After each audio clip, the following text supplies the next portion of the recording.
¿Sería capaz de causarle un daño a otra persona si se lo ordena a otra con bata blanca? ¿Podría adoptar un rol y llevarlo al límite aunque tuviera que tratar mal a otra persona? ¿Haría caso de todas las órdenes que le diera un policía aunque supusiera un mal social? Seguramente usted haya respondido que no a todas las preguntas y tal vez crea que responder un sí a alguna de estas sería una barbaridad y le convertiría en una persona incívica. Puede que se le haya pasado por la cabeza que las personas que contestaron afirmativamente no son personas sanas como usted o como yo, y que la mayoría de personas en esta sociedad serían incapaces de hacer algo sin presentar algún tipo de problema.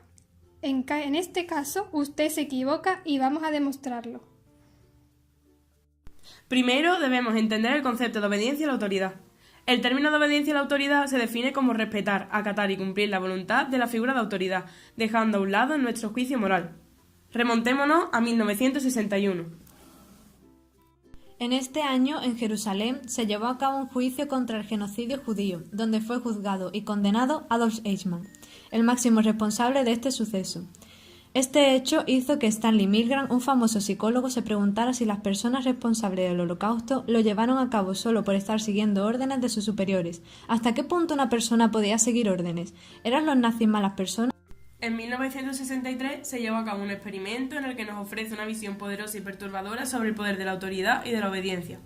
Primeramente, puso un anuncio en el periódico donde se buscaban sujetos que quisieran participar en un experimento sobre memoria, aunque esto no era cierto.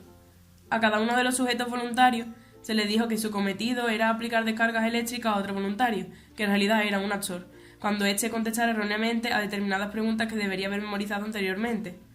El experimento iba dirigido en todo momento por un hombre con bata blanca, el cual representaba la figura de autoridad.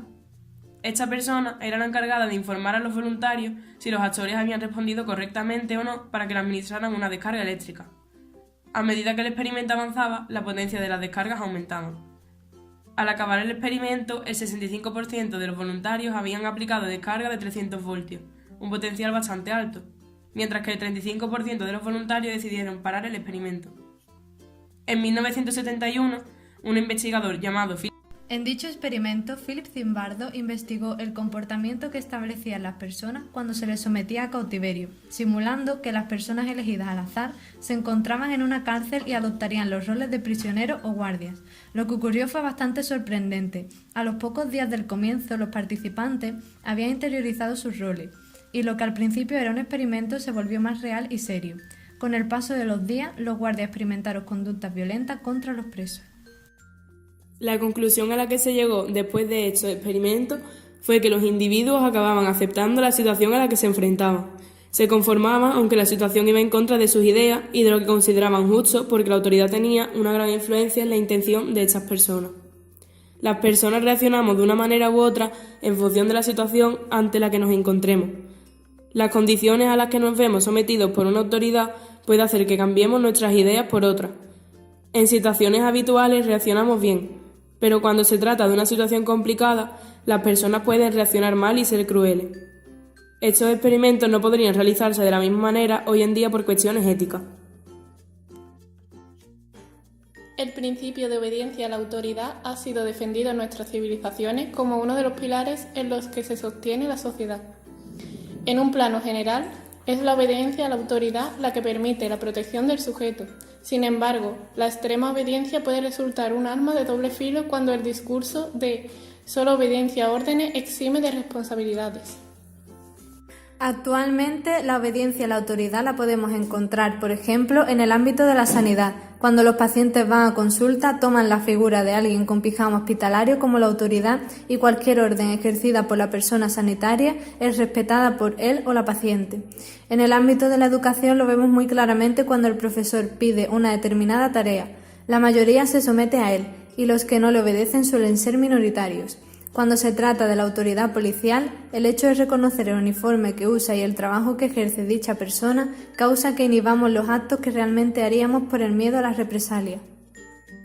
Desde abril de 1955 a junio de 2004 hubo una serie de engaños, conocidos como Strip, Search, Prank, Call, Scam, en la cual trabajadores de restaurantes de comida rápida en Estados Unidos recibían una llamada de alguien que decía ser oficial de policía. quien persuadía a las figuras de autoridad para desnudar y abusar sexualmente de los trabajadores. El artífice obtuvo un alto nivel de éxito al persuadir a las víctimas para que realizaran actos que no habrían realizado en circunstancias normales. Nunca se encontró al causante de esta llamada. Sería lícito pensar que si se realizara en la actualidad, los datos obtenidos serían sensiblemente inferiores debido a una mayor concienciación, educación e información de la población. Pues no es así. En el año 2009 se realizó un documental para la France Televisión titulado El juego del mal, donde, bajo la supervisión de un equipo de investigadores, se reprodujo el experimento de Milgram en formato de concurso televisivo. En la versión francesa, el 80% de los candidatos que participaron en el programa llegaron a aplicar las máximas descargas que permitía la consola. Estas cifras superaban un 15% de las obtenidas por Milgram en 1963. Después de todo esto, quiero hacerle una pregunta. ¿Ha obedecido alguna vez al médico? ¿Y al profesor? ¿Y al policía? Entonces, ¿cree que sería capaz de librarte de la obediencia a la autoridad?